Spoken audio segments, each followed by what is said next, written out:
De niño siempre fui retraído. No tenía muchos amigos y por lo general jugaba solo. Vivía con mis abuelos, pues mis padres habían fallecido en un accidente de tránsito años antes. La casa en la que crecí era enorme, una vivienda colonial que había pertenecido a mi familia por más de un siglo.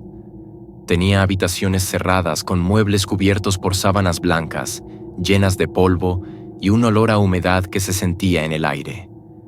Algunas de esas puertas jamás se abrían. Mis abuelos nunca me dijeron por qué. Actualmente la casa es demasiado antigua para vivir en ella, pero de vez en cuando vamos a visitarla. Lo que voy a contar sucedió cuando tenía 8 años. Siempre me pareció extraño que en mi habitación no hubiera un espejo. Nunca pregunté por qué. Simplemente lo acepté como algo normal. Una tarde, mientras jugaba en el patio, un vendedor ambulante pasó por la calle ofreciendo espejos con marcos de madera. Recuerdo que empujaba un viejo carrito y su voz resonaba en el aire de forma monótona. «Espejos, llévese su espejo, de buen tamaño y buena calidad». Mi abuela decidió comprarme uno. Dijo que me ayudaría a arreglarme mejor cada mañana. Era un espejo de cuerpo entero, con un marco negro y una base inclinable. Tenía una apariencia robusta, antigua, pero algo en él me inquietó desde el primer momento. No supe explicar qué era.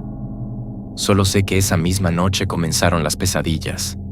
Pesadillas tan vívidas que despertaba gritando. Al principio, mi abuela decía que era normal. «Los niños tienen pesadillas», me repetía mientras me acariciaba el cabello para calmarme. Pero las noches pasaban y los sueños eran cada vez peores. No podía recordar exactamente qué veía, solo que despertaba con el pecho oprimido, sudando frío y con una sensación indescriptible de vacío y desesperación. Lo más extraño era mi perro. Cada noche, después de que me dormía, se sentaba frente al espejo y empezaba a llorar. Su cuerpo temblaba y sus orejas estaban bajas, como si estuviera viendo algo que yo no podía ver. Después de un rato, salía corriendo de mi habitación y no regresaba hasta la mañana siguiente. Al principio pensé que era coincidencia, pero se repetía todas las noches. Entonces, una noche todo cambió. Esa noche hacía más frío de lo normal. Dormía profundamente cuando unos golpes secos me despertaron. Era un sonido fuerte, repetitivo. Alguien estaba golpeando un cristal. Mi cuerpo se tensó. Mi primer pensamiento fue que venía de las ventanas, pero algo dentro de mí me dijo que no mirara. Respiré hondo y traté de concentrarme en el sonido. Los golpes eran firmes, pausados, insistentes. Entonces me di cuenta. No venían de la ventana, venían de dentro de la habitación, venían del espejo. Mi piel se erizó. No me moví. Apreté los dientes, contuve la respiración y cerré los ojos con fuerza. No quería mirar. No debía mirar. Los golpes continuaron por unos segundos más y luego, el silencio. Me quedé quieto hasta que los primeros rayos del sol iluminaron mi habitación. Solo entonces me atreví a abrir los ojos. El espejo seguía en su lugar, pero algo en él se sentía diferente. Días después, decidí contarle a mi abuelo lo que había ocurrido. Escuchó en silencio, sin interrumpirme. Cuando terminé, suspiró y me miró con una seriedad que rara vez mostraba. «Esta es la razón por la que no tenemos espejos en la casa, mi querido niño», dijo en voz baja. Su respuesta me dejó helado. Mi abuela, que padecía Alzheimer, había olvidado esa regla. Sin decir más, mi abuelo me llevó a una de las habitaciones cerradas de la casa, una de esas que yo nunca había podido abrir. Cuando la puerta crujió al abrirse, vi que estaba llena de muebles cubiertos con telas blancas, como si todo allí hubiera sido olvidado con el tiempo. En una esquina, apoyado contra la pared, había otro espejo cubierto con una sábana gruesa y vieja. Mi abuelo no dijo nada más. Simplemente tomó mi espejo, lo cubrió con una cobija y lo dejó allí, junto al otro. Esa misma noche, los golpes cesaron. Desde entonces, La casa recuperó su silencio habitual, pero a veces, cuando paso cerca de esa habitación cerrada, siento que, detrás de esas telas viejas y polvorientas, algo sigue mirando.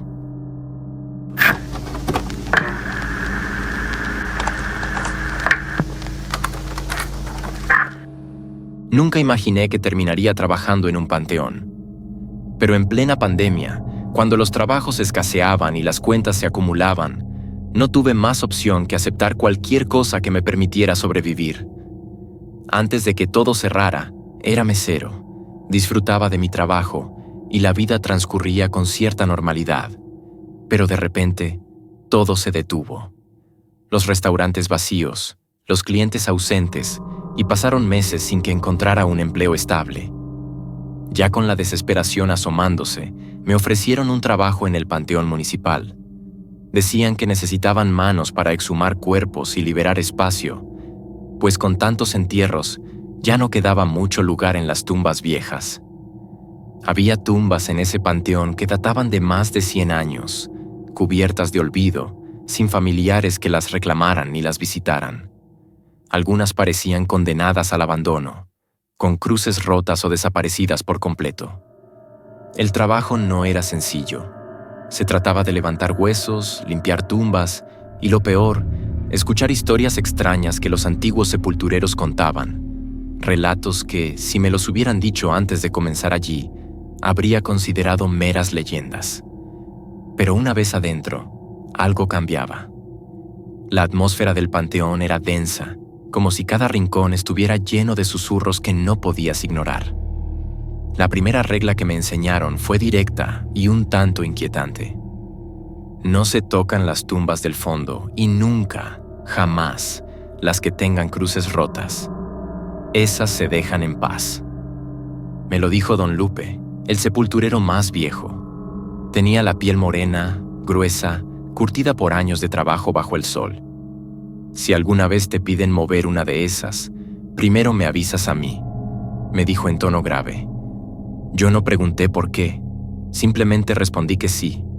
A fin de cuentas, lo que me importaba era sobrevivir. El dinero no me iba a sobrar.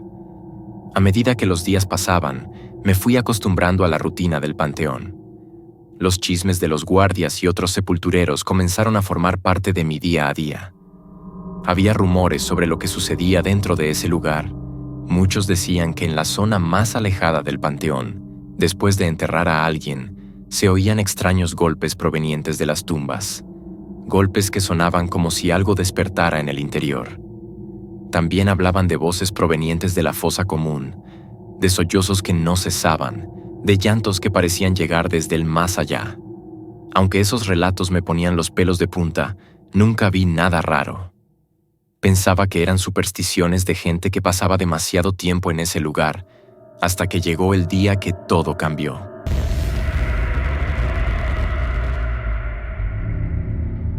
Nos tocaba hacer una exhumación. Toño, uno de los chicos con los que trabajaba, y yo estábamos terminando de sacar los restos de una tumba cuando desde lejos escuchamos la voz de don Lupe. Cuando acaben ahí, vayan abriendo la tumba del fondo, vamos a mover esos restos. Toño y yo nos miramos, confundidos. Sabíamos que esa zona del panteón rara vez se tocaba, pues había una especie de acuerdo tácito entre los sepultureros de no molestar las tumbas más viejas. Sin embargo, no discutimos. Simplemente tomamos nuestras herramientas y nos dirigimos hacia el lugar indicado. Cuando llegamos, la tumba era inconfundible. La cruz estaba rota, completamente partida en dos, como si alguien hubiera querido arrancarla de cuajo. «No jodas, vamos a abrir una de esas tumbas malditas», dijo Toño, visiblemente nervioso. Yo también sentía un nudo en el estómago, pero ya estábamos ahí, y no podía retroceder. Comenzamos a remover la tierra, y pronto nos encontramos con el ataúd. Estaba viejo, podrido, y la tapa se veía en mal estado. Toño intentó levantarla con la pala, pero en cuanto la tocó, la madera crujió. No fue un crujido común, como cuando una tabla vieja se rompe. Fue un golpe sordo, como si algo o alguien estuviera golpeando desde dentro del ataúd. El corazón se me detuvo por un segundo. Miré a Toño, y sin necesidad de palabras, ambos dimos un paso atrás. «Dime que tú también lo escuchaste», susurré, apenas audiblemente. Ambos retrocedimos, nuestros ojos fijos en la tumba, mientras la madera crujía de nuevo, esta vez más fuerte. Como si el ataúd estuviera a punto de abrirse por sí solo. No había tiempo para pensar, solo para reaccionar. Sin mediar palabra, comenzamos a correr. La adrenalina nos hizo ignorar el miedo, y no paramos hasta llegar a la entrada del panteón. Allí, para nuestra sorpresa, don Lupe estaba sentado en una banquita, tranquilo, fumándose un cigarro y bebiendo una Coca-Cola. «¿Qué pasó?», nos preguntó, viéndonos como si estuviéramos de vuelta después de un simple descanso. «Don Lupe, no vamos a abrir esa tumba», le dije, casi sin aliento. El viejo frunció el ceño, confundido. «¿Cuál tumba?», preguntó, como si no supiera de qué estábamos hablando. Le mencionamos la tumba del fondo, la número 6, la que tenía la cruz rota. Don Lupe, sin mostrar la más mínima sorpresa, tiró el cigarro al suelo y lo pisó lentamente. «Yo no les grité nada. Hace como 1 hora que estoy aquí», dijo, mirándonos fijamente. Luego, con voz más grave, nos preguntó si habíamos tocado algo. Negamos con la cabeza, y él, con una mirada seria, añadió: «Mejor así». A la mañana siguiente, cuando regresamos al panteón, todo estaba en su lugar, pero la tumba estaba cerrada. La tierra intacta, como si nunca la hubiésemos tocado. No había señales de lo que había sucedido la noche anterior. Nadie mencionó el tema, y nosotros tampoco. Aunque algo dentro de mí, algo profundo, me decía que no estaba tan seguro de lo que había pasado. Nadie volvió a hablar de esa tumba ni de los extraños ruidos. Y lo que más me inquietaba: ¿por qué don Lupe reaccionó como si nada hubiese sucedido? Como si ya supiera lo que había ocurrido antes de que lo dijéramos. A veces, cuando paso cerca de esa zona, el aire parece volverse más pesado, como si la tumba guardara algún secreto que aún no está dispuesto a revelar.